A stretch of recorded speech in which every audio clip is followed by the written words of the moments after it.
Good day, it's Thursday. Welcome here to SportsDaz.ie, and that means it's time for SportsDaz Football, our weekly look at everything happening in the football scene, not just in Ireland, but also in Australia. And we have plenty to talk about in this week's edition, so I'm not going to waste any time. Before we go through the news, and plenty of news in that, to let you know our guest this week, Mikey Hyland, the Overall Ladies Football Volunteer of the Year from Shanahoe in County Laois, is joining us later on. Mikey, tremendous service he does for the Ladies Football Club there, as well as for the band, the Tidy Towns, everything else, and delighted to catch up with him. And we'll also be hearing from Joanne Doonan. Joanne will be previewing round 3 action in the AFL Womens Series. Games constantly changing, but we'll try and give you an update as best as we can.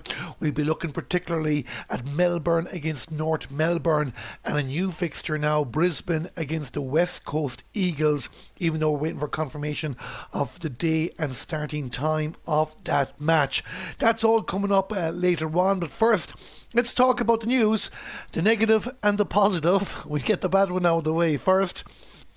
The government have apparently confirmed that inter-county Gaelic games is not covered as elite sport anymore during level 5.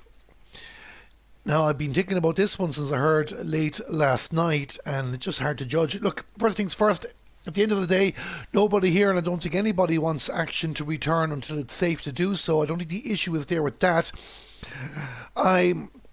One question you have to ask is, why all of a sudden is Gaelic games not level 5 anymore? What has been done? We know club matches were shut down due to inappropriate celebrations back in September, October, that time period. But we felt the inter-county championships kicked off grand, and up until this point we were saying fair play to the GAA, the LGFA and the Camogie Association for making the decision not to return to inter-county action too soon. Even last week here in SportsDaz Football, we were clarified that the LGFA had already said that there will be no training return until March the 5th, and they'd give a 4-week period for teams to get up to speed before returning to action. So we'd already accepted that was going to be the beginning of April that we would see matches, and no doubt the GEA and the Camogie Association were looking at the same way, even if they had stated that they were going to have a meeting for the 15th of February to look at it more. But now that decision has been taken out of their hands, the government has said, you're not covered at level 5, we're going to extend, and there'll be no training or games until at least Easter. And what that means, everyone, is there's going to be no matches again until the Maybank holiday weekend at the very, very earliest. Simple as, if you're going to give 4 weeks for teams to prepare, they're not allowed to train in the meantime. That is fair enough. What I'd love to ask the government, who seem to be making it up as they go along, is why on February the 10th, which was yesterday, over 3 weeks before the current restrictions end, are you going making these decisions? You know, like, how can you tell 3.5 weeks out that it wouldn't be safe to do so with figures going down? Again, I'd rather err on the side of caution, no issue with that, but it just seems to be the inconsistent nature of these decisions that are being made. I felt, as I've already stated, that the sporting organisations covering Gaelic games were being responsible and not allowing their members back out there. We know how difficult it is for amateur players to create a bubble, but, you know, when you put the trust in their hands, could you not leave it with them? Like, at the end of the day, it's not the government that pulled the club matches, it was the GAA that pulled the club matches, and the LGFA and the Camogie Association followed suit. So it's very, very disappointing news, because, you know, like, if you're backtracking and now, what's the point? So listen, at the end of the day, we're not going to see action in Ireland until the Maybank holiday weekend. Look, nobody minds that bit. If we don't want anything come back, it's safe to do so, but you just have to ask the question is, who's making these decisions and what thoughts are going into these decision making, and why 3.5 weeks out from March the 5th is this decision being made? Why could we not wait another couple of weeks and see exactly what is going on? And then, if you're going to extend the restrictions, announce it. Say level 5 is going to stay in place till April the 4th. No, we're going to have an updated Living with COVID plan. Now, I don't know what you thought of the last Living with COVID plan, but it was never followed. You know, there was level 2 and there was level 2.5 and there's level 3 with this and level 3.5 with this. If you're going to do a Living with COVID plan, follow it. The only plan that seemed to be followed in the first place was when the phases came out last year every 3 weeks. But look, at the end of the day, There's lots of cases out there. There are people passing away, and our thoughts are with him in particular. It's just disappointing news. Rant out of the way. We will move on. And we're going to move on to something positive, and that is a special programme in TG Cahir celebrating ladies football for 2020 will take place on the 27th of February. That's a Saturday night at 7:15. They'll announce their junior, intermediate and senior teams of the year, plus you can go vote for goal of the year. Let's talk about that first. I think there's 8 nominations, so check out the ladies football social media pages, and we'll actually retweet it as well, and you can follow the details there to log in, vote for your favourite goal. We don't have all-star nominations this year. Normally we get 45 down to 15. That is not happening. At least we're not aware it's happening as things stand. So we're going to have our 15 juniors, 15 intermediates and 15 seniors. We have our Player of the Year nominations, and I'm delighted to announce them right now. Junior, Maeve Deeney from Wicklow, Emer Smith from Fermanagh, and our own Joanne Doonan from Fermanagh. Now, we won't be asking Joanne about that later on because we recorded the interview with Joanne before we learned this news, but we're delighted for all 3. Obviously, we're particularly delighted for Joanne, who joins us here every week, and we will ask her about it on SportsDaz Football next week. One of those 3 players will be named Junior Footballer of the Year. In intermediate, it's Fiona Claffey from Westmead, Emma Duggan from Meath and Vicky Wall from Meath. 3 great contenders as well. One of them will win. And the Senior Player of the Year nominations, Amy Mackin from Armagh, Sinead Goldrick from Dublin and Carla Rowe from Dublin. I know I picked Amy Mackin. I know that either Rena or Niamh had picked Carla Rowe as well, and Sinead Goldrick player of the match in the All-Ireland final. So we're looking forward to seeing who wins that. I think it's safe to say all 9 of them are going to be on their respective teams of the year, but we'll hold off congratulating any of them on that until the 27th of February. But that will be a great show. People have been asking us, why haven't SportsDaz done their teams of the year yet? Well, you know what? We were waiting to see what the nominations will be like, because we're not actually going to select our team of the year. We're going to get our listeners, our followers to do that, and we will have details on that in regards to ladies football and camogie over the next few days. Now we're going to move on with other news. Great ad out there. Lidl, in association with ladies football, leveled the playing field. Again, check out Lidl or ladies football social media pages. It is an excellent advertisement. It just goes to show the progress that has been made in ladies football over the last few years. Lidl are also creating opportunities for LGFA clubs to win €20,000. We had a article up on that on SportsDaz during the week, so you can check that out as well. Congratulations to Martina O'Brien, the new Cork senior football captain. As you'll be well aware, Martina has often joined us here on SportsDaz, a great leader for the team. Grey head about her, the goalkeeper for Cork, and she will be get to wear the armband in 2021. And well done, Martina, delighted for yourself. Roisin O'Keefe is not half the name we say on SportsDaz Football, because we've gotten to know her for her exploits with the Cavan Camogie team. Well, Roisin's a pretty good footballer too, has played for Cavan, and she is the Cavan Ladies Gaelic Life Club Player of the Year. Not just performing with the county, also with the Lacken ladies. They were county senior champions, and of course she won the Nancy Murray Cup with the Cavan Camogie team.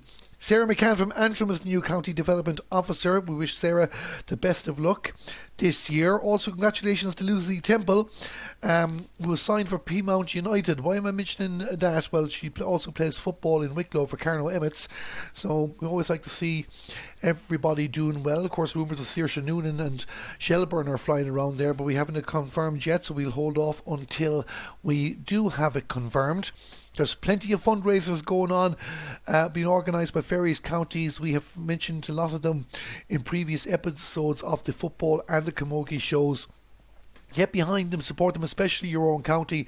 The current climate that we're living in, well, fundraising is very, very difficult, and it will cost money, especially when we do get the go-ahead. Whether we have a league, whether we have a championship, when it starts, who knows. So definitely get behind your counties if you can, even a small bit. Every little helps, as they would say in Tesco and other places. And finally, before we wrap up the news segment, we'd like to offer our condolences to the family and friends of Tom Kenny from Offaly. Former LGFA president has passed away. Marie Hickey paid tribute to him, and we have that on SportsDaz as well. So for all those associated with Tom, a founding member of the Ladies Gaelic Football Association, and Yeshe Anam Usul, may he rest in peace. So that's us updated on everything happening in football this week. As mentioned, Joanne Doonan will be here later on to look ahead to round 3 of the AFL Womens Series. But before that, coming up after the break, I was delighted during the week to get to talk to the Ladies Football Overall Volunteer of the Year, Mikey Hyland from Shanahoe in County Laois. And we'll hear from Mikey in just a moment. I like listening to SportsDaz because he has famous celebrities and I get to listen to him. Darren Kelly. Now, as you're aware, the Ladies Football 2020 Volunteer of the Year Awards are taking place this coming Friday. It's a virtual ceremony this year, unfortunately, but it doesn't take away the prestige for all the winners. I know myself, I was lucky enough to win one of those awards 2 years ago, and I'm delighted to be joined by the overall Volunteer of the Year this year, Mikey Hyland from the Shanahoe Ladies Football Club. And first, Mikey, thanks a million for joining us, and congratulations on your award. Thank you. Thanks very much. It's a great award, a great occasion for the club as well as me, because only for the players, I wouldn't win it on my own. I have to have a good backing behind you. So I had a great backing from the players, and everybody else helped me out as well. And my family, everybody. And that's the thing, Mikey, you played your part in the team as much as they played their part with you too, and we'll delve into that over the next couple of moments. First, tell us, when did you find out the news that you were the winner, or did you find out like everyone else publicly? And what? No, I didn't. It came through to Leanne and Paige, your two grandkids. It came through to them, and they came up and told me. That was about 3 weeks ago. Like, then it was left until they only came on. It was the last week it came public. It wasn't public until then, you know. That's great. I couldn't believe it. I thought first it was only for Laois alone. I didn't realise for the 32 counties. I didn't realise that. Delighted to hear the news too. And even Mikey, just going through what I know of you myself, and I know you'll fill in some of the gaps here as well. We just talk about Shanahoe first. It's not just Shanahoe Ladies Football Club, but you were involved with the founding of this club in 1994. Back then the daughters were playing, and as you mentioned already, that's correct. Yeah, that's right. Clough won the Coming to Munster, and Shanahoe won it in 93. And then we met up and we decided that we'd start a team together, and Carwin and a few more. I'll give you the names: Anne Carwin, Jimmy Ryan, Tony Sinnott, Bernie Cuddy, Pat Bowe. That's the ones and myself. It's formed in 94. So the first year we had only 18 players at that time, along with a few that was over the team. And the first year we won nothing, but the second year in 96 we won the under 16. And from that then until 2006 we won the senior. We won everything could be won up to that time. Then there were great players, and there's still great players there, but they're still winning. Like last year, and it was a bad year for football and stuff and everybody. We won intermediate, and the younger under 14s won a cup as well. So that's great for the club to bring home a cup. That's the important part. It doesn't matter whether it's A, B, or C, as long as you win. That's what it's all about. And as you mentioned there too, of course, the cups always give a lift too as well. But, and I'll go back to the intermediates in a moment, but as you've touched on there, and you were telling me when we were talking before we set up this interview as well, it's great underage to help and great interest, and no doubt those numbers are well higher than 18 now. It is around 140, I think, or it could be near 150 in the club now. So it's great to see it, like from underage. But the problem we had now, it was that Shanahoe the lads in Shanahoe have joined up with Code. And it's just in one parish, but we have two fields now. We have the use of Shanahoe field and the use of Code.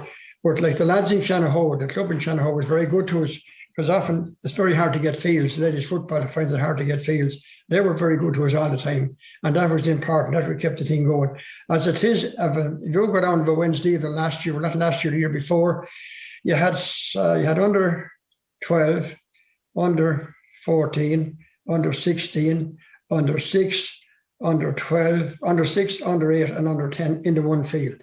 So you can just imagine the space we had that time, over 100 girls in the field of an evening, Wednesday evening. But it's great to see it, and it's great that we have the help of Colt now as well. Colt and Shanahoe are joined together to one club.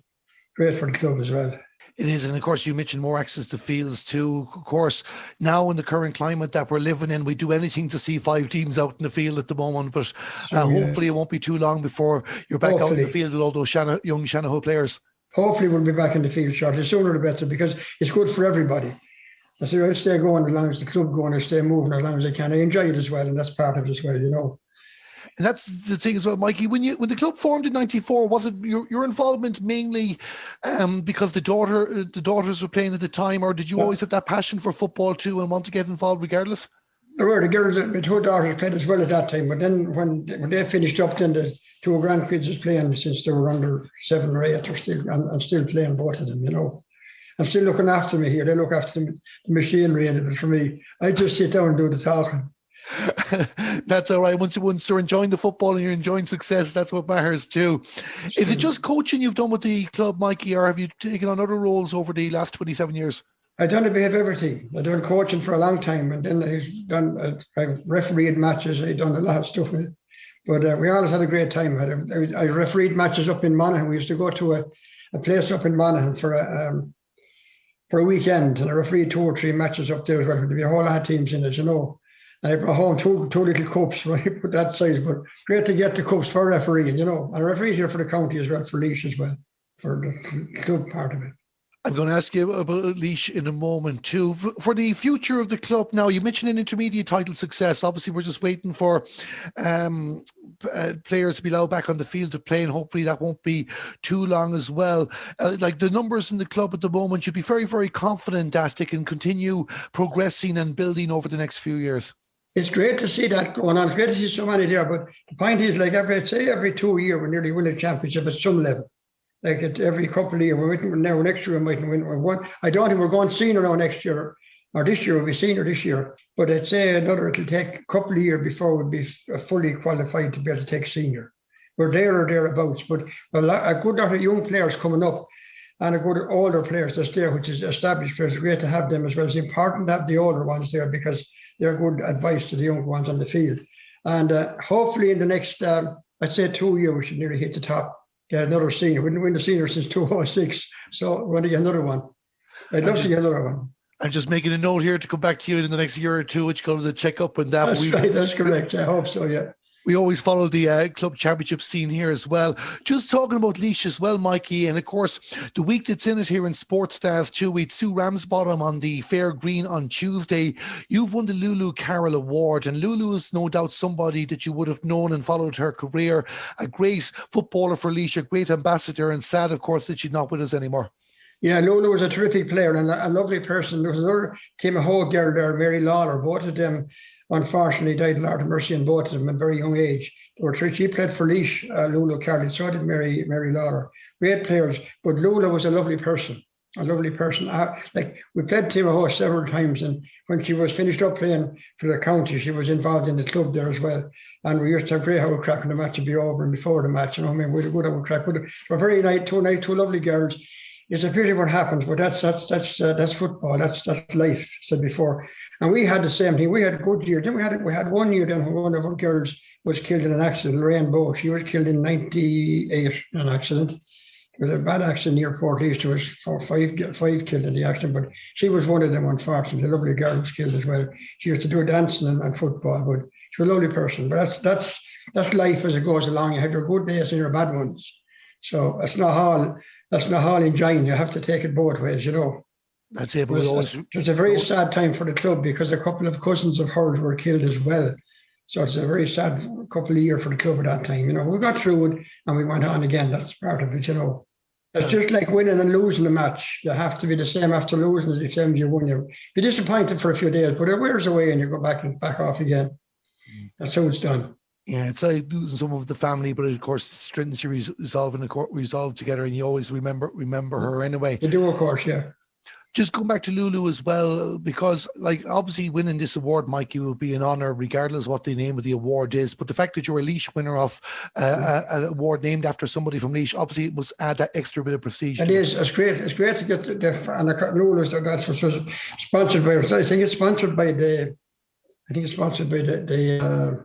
credit union, I think, they're sponsored by, but Lola would be the main factor for it. And if she her family put that thing forward, it's a great honour to win it. Like, I never thought I would win something like that. I said before, winning All Ireland for your county or for your club is not too bad of it, We're very important to win that.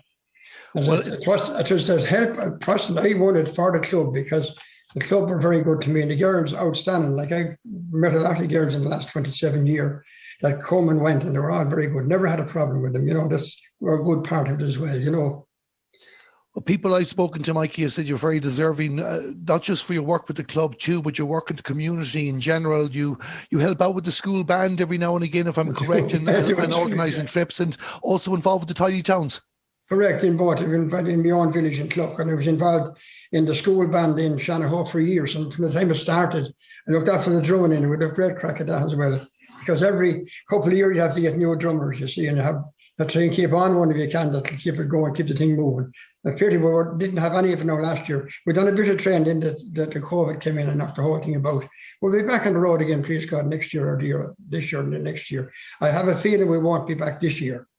We usually do a St. Patrick's Day parade and have it in Port Leash or Montreat or somewhere. And Mr. Brickley was the teacher when we started first, and Mr. O'Connor's there now. But we used to do two. One day we'd done Montreat and Mount Medic. I had the bus at that time. We used to take them off and load up and off in the bus. We had great, very enjoyable, good sport. That's what it's all about. And of course, like the football too, we're looking forward to get back that St. Patrick's Day. Of course, probably not going to happen this year, but hopefully in 2022 there will be a great Shanahoe school showing at the St. Patrick's Day parade in Portlaoise. True, yes, true. That's true, yeah. Mikey, just a few more questions before I let you go. Of course, we talked about the founding of the club there at the start, and as you mentioned, the girls being very, very good to you as well as you being to them, and you weren't just talking about players. Who else would you like to mention or thank for, like, I suppose you've been in this position and such, and the work that's been done with Shanahoe Club, especially currently? Well, Mary Kerwin put me forward for this. I didn't know anything about it at all. I just put it forward for me. And like, she's outstanding, has been an outstanding player for years with Shanahoe.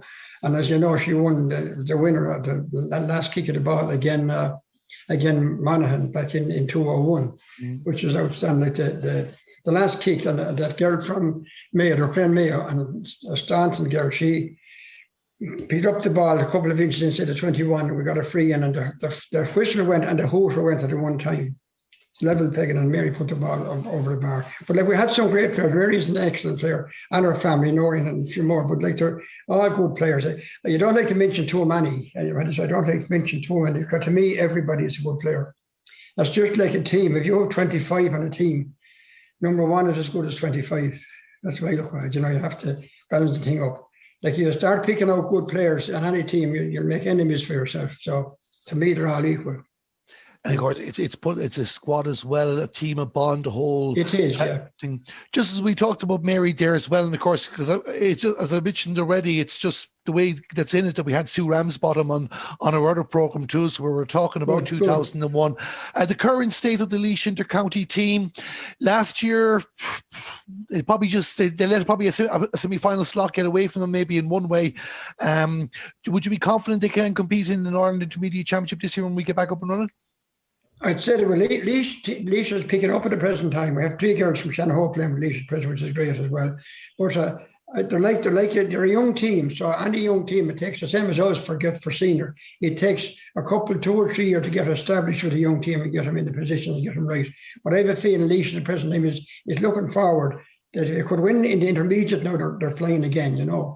They weren't senior for a long time there, but I said they win intermediate now next year or this year. We don't know what's going to happen this year, but hopefully next year.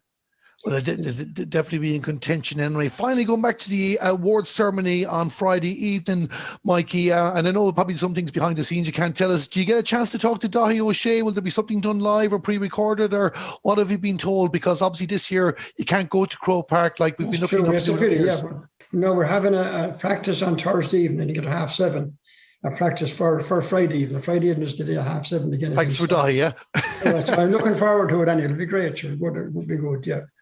He's a very lovely man as well, and very, very approachable too. And I'm delighted, Mikey, that you're going to get the chance to chat to him and to have your efforts recognised as well on behalf of the club as well as Laois football. Yes, true. That's right. It's for the club. It's all for, like, I find myself, if you have in the club, you want a county. So that's very important to have a club going fairly well, which we are doing very well. Like, for years, when we started off first in Basil bus, I drove a bus for years. We owned a bus on a school run for 32 years. But we had the bus for going. We might have 30 maybe on the bus. That time you could for and his man the lights on us. And we didn't have them all in Shanahoe. We had to travel a bit to get them in different parts of the country, about Laois. But we'd have maybe 30 on the bus going down, and the train away for an hour and a half. And then there was a shop in Ballycollis, so you wanted for €2 to go in to get for a few sweets or whatever you wanted. So the woman in the shop would be looking forward to that cold crowd lines of lining up to get. But we just made them with same matches then. We going to matches, we had a song, we're done by Brian Evans, we're going to win. That was one they used to sing when we going to the matches. And if we won, then they were singing Simply the Best by Tina Turner. That was another one they used to have coming home. Them tapes were on the bus. But we had mighty crack at that time. If we didn't win ourselves, they still sang coming home. That wasn't going to stop the singing. We still enjoyed it. That was our part of it, you know. We had a great time. I have to say that down to the 27 years I enjoyed it. And hopefully I'll stay as long as I can. I'll stay going anyway, this year again or next year again. I certainly imagine there's a good few years left in you, Mikey, in regards to the involvement with the club, and I no doubt they'll all be singing Tina Turner on Friday night to celebrate your achievement, Mikey. That's right. Simply the best. That's true. To be played Friday night just somewhere, yeah, on the line. Well, Mikey, listen, we hope you enjoyed the night and what you call it, well deserved, and it's an absolute delight. And again, thanks a million for joining us here on SportsDaz. No, but I much have to thank the people that got a lot of WhatsApp, Facebook, and cards and messages, and I want to thank everybody that's done it. I didn't expect that much. They're coming from clubs as well that I'm involved with, that beat us and we beat them, and that's the good part of sport. You see, you win some and you lose some. So I said before, I have to thank all the people who've done that for me, and thank the two grandkids here beside me looking after the machine for me. I like listening to SportsDaz because I like to listen to ladies football and ladies camogie. Now, welcome back, and of course it's now time for our weekly segment where we look at all activity going on down in Australia. I'm joined, of course, by ex-Carlton player and Fermanagh All-Ireland winner Joanne Doonan. And Joanne, we're talking all things Australia. Sure, it's happening every single day. There's fixture changes, there's COVID cases, there's borders closing off, but we'll do our best over the next 15 minutes or so to piece it all together. Yeah, exactly. I think we're changing games to review and don't know who's going to be playing this again, but no, still good to have games to watch, yeah. Now, I'm conscious that our listeners are only hearing us on Thursday. We record this on Wednesday afternoon, and we have breaking news regards fixtures. We'll go into it more in a couple of moments, but West Coast are now travelling to Brisbane and Collingwood are travelling to Richmond. In other words, Collingwood and West Coast are swapping places due to South Australia closing their borders with Victoria. And even Joanne, last week when we were doing the show, we had two original matches that we thought were scrapped, and then we previewed two other matches, and one of them didn't take place. Like, the organisers have worked very, very hard to keep the show on the road, and Australia in general are determined that they're not going to let COVID overrun them. Yeah, I think it's definitely credit to the organisers, and Jesus, it must be a very stressful time because, as we said, obviously there's games week after week. You know, there's no window if they are to postpone games, or, you know, it will mess up the whole season completely. So it's credit to them that they're trying to make do with whatever they can at the minute, and to, I suppose, abide by all the COVID laws, because obviously each state has their own laws, and each state can choose whether they want to, you know, open the borders, close the borders. So hopefully now that it won't affect it too much more, but at least we can see that the girls are still getting games this weekend, and it's not too much of a, I suppose, a hindrance to them. But hopefully them games will go ahead at some stage later in the season. Well, the one thing is important, as you touched on there as well, is that everybody gets games during this short window. And as things stand, and I hope it's still the exact same whenever you're listening to this podcast before the weekend, that all 14 franchises clubs are out in action. Joanne, let's go back last week first before we look ahead and pick our two games in particular that we're looking at. Some great Irish performances, but also an awful lot of unfortune for the Irish, and most notably Ailish Considine and Niamh Kelly. Yeah, Ailish sustained a very heavy tackle, and Jesus, even watching it back, it's hard to watch at times. But I think I suppose, like from playing, I kind of understand how quickly things like that can happen. You know, you're constantly just thinking about getting the person to ground as quickly as possible. And just with Eilish, she released that ball and her hand was trapped that she couldn't put her hand out to protect her. I suppose her head hitting the ground, like, and it was unfortunate and I suppose a wee bit dangerous, you know, if you're kind of coming from an Adelaide point of view, like, but I think from hearing that, you know, she's doing well, but she didn't play the rest of the game, and I suppose I wouldn't be surprised if she had some concussion side effects from it, like. And again with Niamh Kelly, oh God, like, I'm sure everybody's seen the photo by now, but it's not pleasant to look at, like, and I think she was just out of surgery there yesterday, so hopefully she won't be out for too long. And I think, you know, them Kelly sisters have like a fantastic attitude, and, you know, Grace came back from her ACL and all last year, so they're strong girls, so I'm sure Niamh will be working away the best she can, I suppose, to keep her fitness up whenever she is out injured, and hopefully that she'll feature before the end of the season's out. We certainly hope she does too. We talked about Anya Ty's bad luck already, and of course we reached Stack too, but Niamh only come back from a hamstring injury, that as well. And also because as we go to moment of the week, for me anyway, well, there was two of them, I suppose, if you look at all Irish scores, but even Niamh's vision to set up Ashley McCarthy for the goal early against Fremantle, that was one of my favourite moments. So I have to mention Aisling Sheridan and Sarah Rowe as well, doing something similar. What was your moment of the week? Yeah.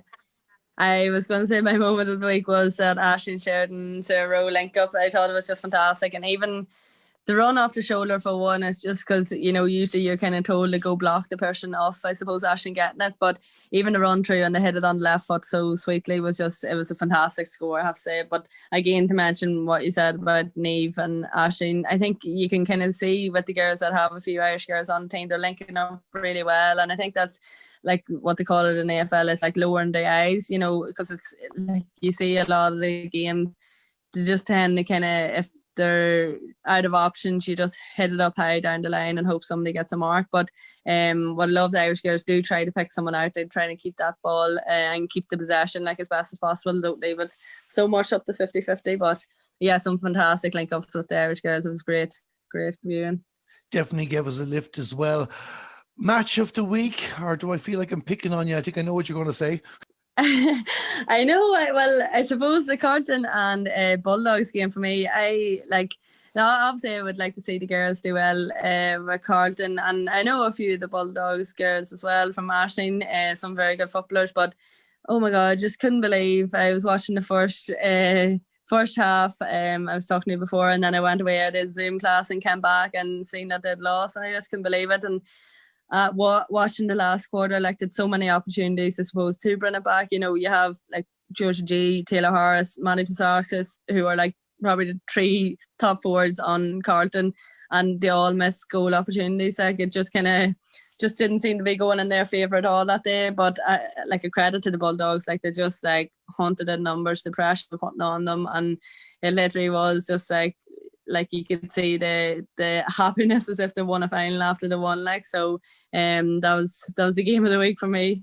Yeah, it was as well, because I suppose when we look at the other 6 games, they nearly went all as expected, you know, the favourites winning, and in some cases winning well too. But Bulldogs and Carlton, the first half seemed to be Bulldogs throwing away chances. Then Carlton seemed to have seized control of this and were going to squeeze it out. Yeah. And then they managed to find a way to throw it away, and Bulldogs came back and got the win. Yeah, amazing. Like, it was mad. I think Ellie Blackburn is just like leading that Bulldogs team, and you can kind of see the belief growing and growing each game. Like, so they're definitely having a good start to the season. So hopefully, you know, it'll be good to see them do well as well. So the Bulldogs up in 1 win, Carlton still zipping 2, as the commentators say, but there's still 7 rounds to go.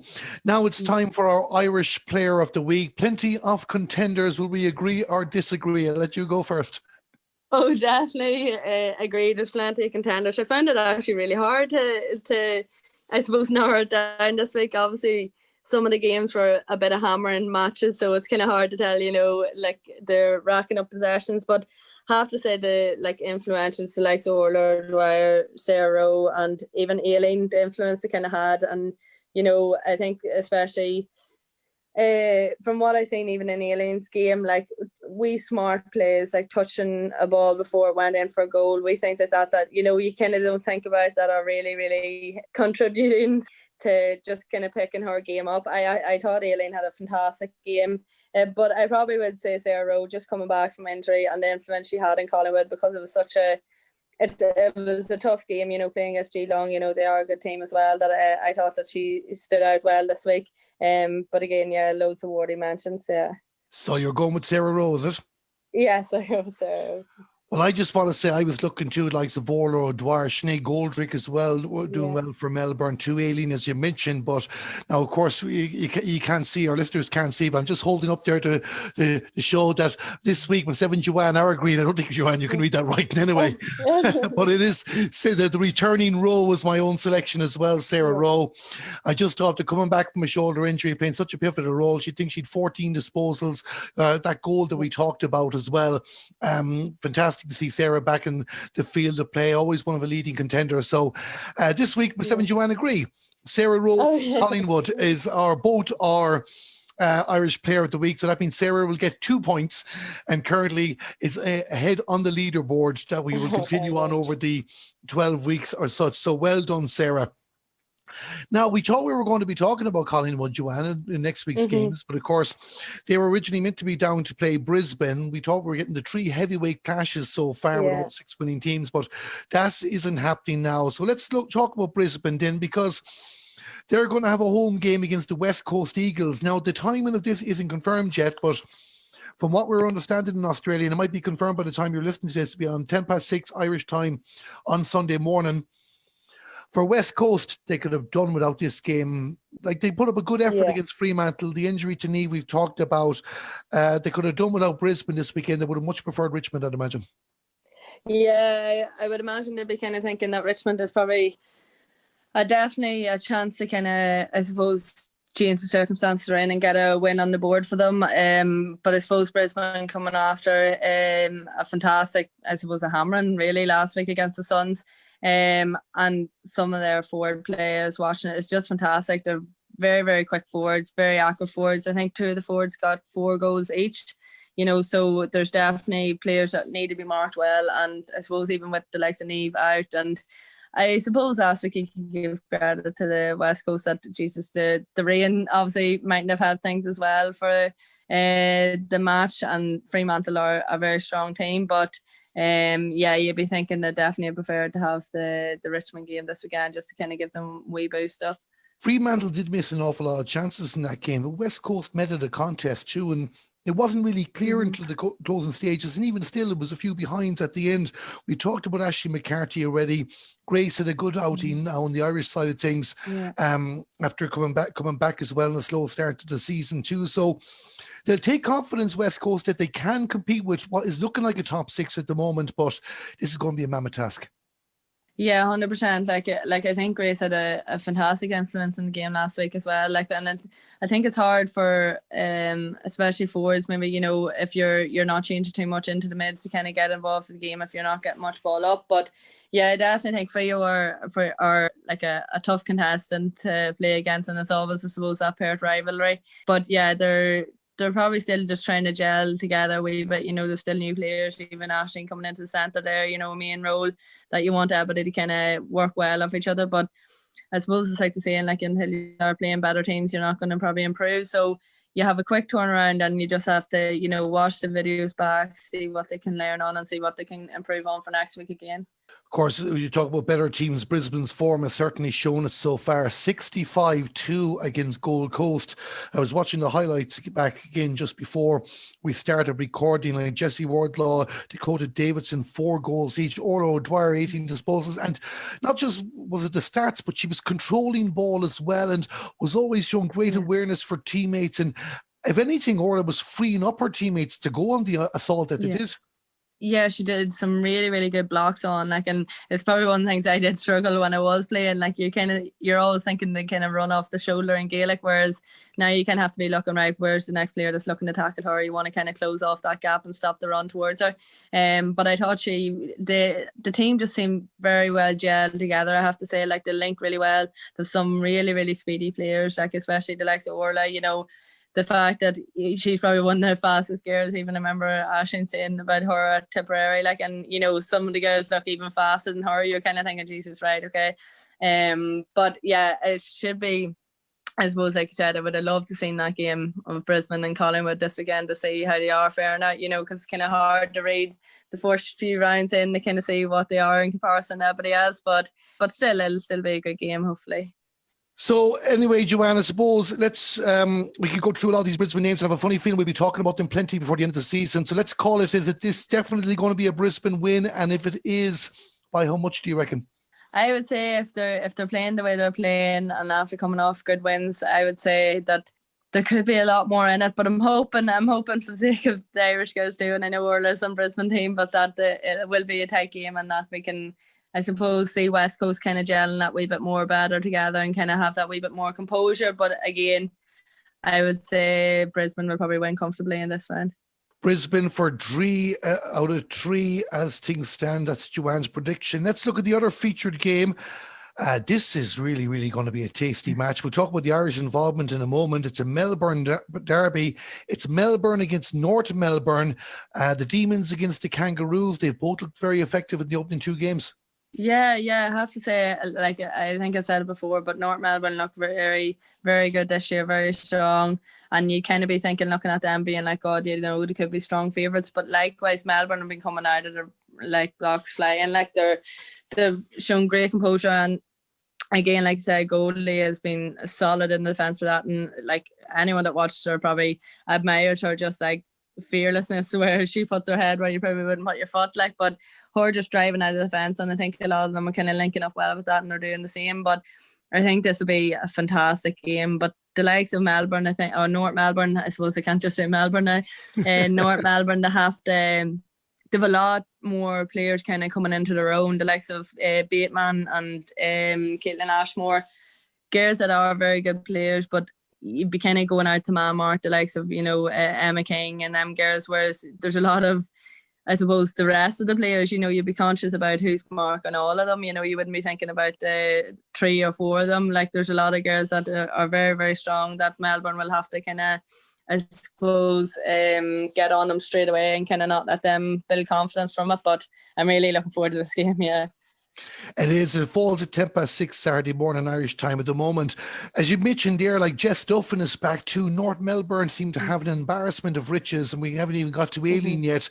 All the hype this week has been about them, though, which might play into the Demons' hands.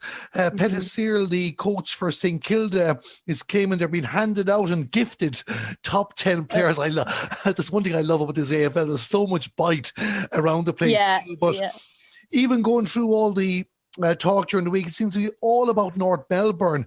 Now, it is a regular conference game as such, but this has fallen nicely into the Demons' hands.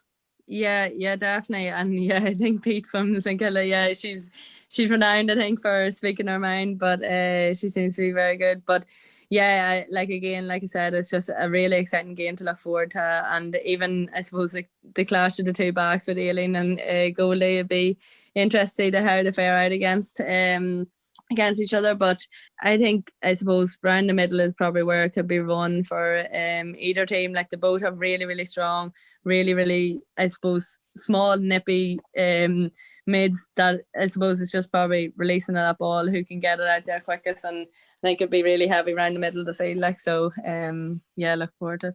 Even after all we said about the Kangaroos, and of course Aileen Gilroy has been to the forefront in their 2 wins so far, they've only conceded 19 points in their 2 matches. This is a bigger test, though. I got to watch Melbourne against Richmond. While they start slowly in their games, they seem to get the job done as well. And this, I suppose one way I'm putting it, this could be equally as intriguing as exciting. Yeah, definitely. Like, I think, like you said, it's not really the game where you can kind of come out slow of, like, you know, whereas North Melbourne could kind of, I suppose, eat you up. But it's probably, again, something that they're going to have to work on each week, like coming back from every game. You know, you have your set plays, what you're going to do and how you're going to do it better each week. So I'd say they're both looking at it and both kind of analysing the opposite team. And I suppose they probably know themselves, they're both kind of coming in. Nobody wants to have their first loss on the board, like, so it'd be really exciting to see. And as you can guess, myself and Joanne are going to be up early on Saturday morning to make sure that we see this game. It's the standout fixture, whether it's the Irish involvement or not. I suppose one other quick question I should ask, because I can't have a situation where Dublin against Mayo takes place and we don't talk about it. You mentioned Goldie and Aileen already. Niamh McAvoy and Laura McGee. Now, I know they've only still probably 6 to 8 training sessions done. Is there a chance, do you feel, we might see them this week? I really hope so. Like I'm not too sure. I always find that you kind of tend to see that they don't really change. Like I suppose winning teams, like obviously because there's like I said, there's short windows. Very hard to justify taking someone off whenever you are playing really well. So I'd be intrigued to see, and especially to make 2 changes. Haven't heard much of how they're getting on the training, and like you said, it's probably hard, especially for Lauren coming in and not having really played or experienced it before. They kind of get on top of, I suppose, the skill side of things. I'm sure the fitness side is no bother for them Dublin girls, but again, there's a lot of rules, there's a lot of things to get your head around, and it's very hard to kind of, I suppose, build that confidence back up from going from probably, they're playing from Dublin, the top team in Ireland, to going, I suppose, to the bottom picking order. Like, so I'd say just hopefully be getting their confidence up, getting their skills going, and I'm sure they're doing plenty of extra to kind of get them the edge to get back onto the team. So hopefully we do see them feature. And at the end of the day, from what we've seen so far and what you're expecting, will it be the Demons or the Kangaroos that are celebrating Saturday morning? I know, it's really, really hard to call, but I'm gonna go with the ex-roommate Aileen with North Melbourne. So I think they might edge it, but I'm not too sure. Again, it should be good. So we'll be having the early popcorn or early pizza for that one on Saturday morning. We'll quickly just run through the other 5 games before we wrap up. I'll just get your predictions in each. Of course, starting with Friday evening, Geelong against the Bulldogs. Again, Bulldogs are coming after a very good win last week. The confidence could be up. Again, Geelong probably have a point to prove though. They're probably coming out saying we need to win this or else we're not going great. So I'd say it'd be a tight game, but I'm going to go with Bulldogs. I think they're on a good run and the confidence seems to be building. Only a win behind the leaders at the moment. A Greater Western Sydney against Gold Coast. That's on Saturday at 4:10. Yeah. Now I wonder actually. I would say Giants should be beating the Suns. Yeah, go Giants. Giants with the victory there. Of course, I should have mentioned Melbourne and North Melbourne's on a 8:10 on Saturday morning our time, so we get a couple of extra hours in bed, unless we plan to be up for this one. I'd have a funny feeling you might be. I certainly thinking about it. St Kilda against Carlton. I know this should be a very interesting one. I know they always have the practice match against each other each year, but again, St Kilda are looking very fierce this year and very strong. So I don't know, Carlton need to do something this week, and I'm sure the girls, just even from playing with them, I know they're not going to be happy after last weekend. They'll have a point to prove. So I'll back Carlton, but I think that could be a good game as well. As you mentioned there too, you could possibly get away with 3 losses over the campaign, but with the uncertainty going on, likes of Carlton and 5 other teams don't really want to be going down that territory. I have to double check my notes to make sure I'm not saying wrong fixtures based on the changes. Another massive match where we're looking forward to 2 unbeaten teams. Adelaide against Fremantle, 2:10 Sunday morning Irish time. Yeah, it will be a very, very good game. Although Freo, like you said, they missed a good few chances against West Coast, but Adelaide are looking very strong, having Aaron Phillips and they're all back this year, and they're looking very strong. So I would say they're in for a reckoning after their first 3 years campaigning at the Premiers. That I'd say they're kind of wanting to get their name back up there. Yeah, Adelaide. Yeah, I'd probably go with Adelaide for that one. Adelaide in that one as well. Of course, as I mentioned too, Anya Ty not there with Fremantle and Ailish not likely to be playing as well, but we certainly hope Ailish is back soon enough. And then finally, 4:10, and of course it's all subject to confirmation, of course, 4:10 Irish time, Sunday morning, Richmond against Collingwood. Yeah, I would say Collingwood comfortably would probably win that. They're looking very strong, and although Richmond, like I said, have very good players, I still think they're not kind of where they need to be this year to contend in the competition. So I'd say Collingwood would look happy enough with that fixture. Yeah. Collingwood getting the nod there. So that's our AFL look ahead towards round 3. Joanne Doonan, thanks a million for joining us again. And of course, we do apologise in advance if there's changes to what we've talked about. We'll update you in SportsDaz as soon as we can. What we are guaranteed, Joanne, is we're going to enjoy another great weekend of footy. And of course, Melbourne against North Melbourne. That's going to be a treat anyway. Definitely. Looking forward to this weekend of footy. Should be a telltale. Looking forward to it. And that was Fermanagh All-Ireland winner and ex-Carlton player Joanne Doonan previewing the AFL Women's Round 3 fixtures, and we'll run through them as we have them here on Thursday. The games taking place starting tomorrow, Friday, 8:10 in the morning Irish time. Geelong Cats against the Western Bulldogs. Geelong on zip and 2, really needing a victory there. It's all at stake on Saturday, 4 a.m. Irish time. The Greater Western Sydney Giants against the Gold Coast Suns. Cora Staunton will be expected to be involved in that game. At 6:10, it's St Kilda against Carlton. Carlton came in as one of the favourites in the competition. They'll be staring the exit if they lose that game. And of course the game we previewed there at 8:10 Irish time on Saturday. Melbourne Demons against the North Melbourne Kangaroos. Sinead Goldrick from Dublin, our Senior Footballer of the Year nominee, definitely going to be involved in that, and we hope to see Niamh McAvoy and Lauren McGee. Aileen Gilroy has been flying it for North Melbourne, one of the favourites for the competition. That's a game that'll be worth getting up for. Then on Sunday, now we don't have a time yet for Brisbane Lions against West Coast Eagles. We've been told it is taking place. Tipperary against Tipperary, Orla Dwyer against Ashley McCarthy. Grace Kelly from Mayo will also be involved with the West Coast Eagles. Unfortunately, Niamh Kelly will not be. We're hearing rumours it'll be 6:10 in the morning Irish time, but that has not been confirmed. So we'll see, and as soon as we have those details, they'll be up on the fixture section on sportsdaz.ie. At 2:10 in the morning Sunday, Adelaide Crows against Fremantle. Top of the table clash, both teams unbeaten, looking for their third win. It looks like we won't have any Irish involvement in this game because Ailish Considine almost certain to have to sit the game out under the 12-day concussion rule. And of course, Leitrim Sonia Tai from Fremantle is out for the full season. And then finally at 4 a.m. Irish time, Richmond against Collingwood. Collingwood represented by our Player of the Week, Sarah Rowe, and by Cavan's Aisling Sheridan. So there are the 7 games in the AFL this week. And again next week we'll be looking ahead to round 4 and looking back at the great moments of round 3. And we'll be following the AFL Womens Series right through to the finish. It looks like we're going to have a clear run at it now all the way up until April. So with that being said, that's SportsDaz Football for this week. I'd like to thank our guests again, Mikey Hyland, the Ladies Football Overall Volunteer of the Year from Laois, and of course our own Joanne Doonan, Junior All-Ireland Player of the Year nominee, we can describe her as now, and also was here previewing Melbourne against North Melbourne and Brisbane against the West Coast Eagles. We'll have updates on our social media pages of everything happening in the AFL over the weekend. We will be back next week with more TV shows. The Fair Green, don't forget this week's Fair Green as well, featuring Laois's Sue Ramsbottom, 7-time All-Star and 2001 All-Ireland winner. With that being said, again thanks to Mikey Hyland and to Joanne Doonan. My name is Darren Kelly and this was SportsDaz Football.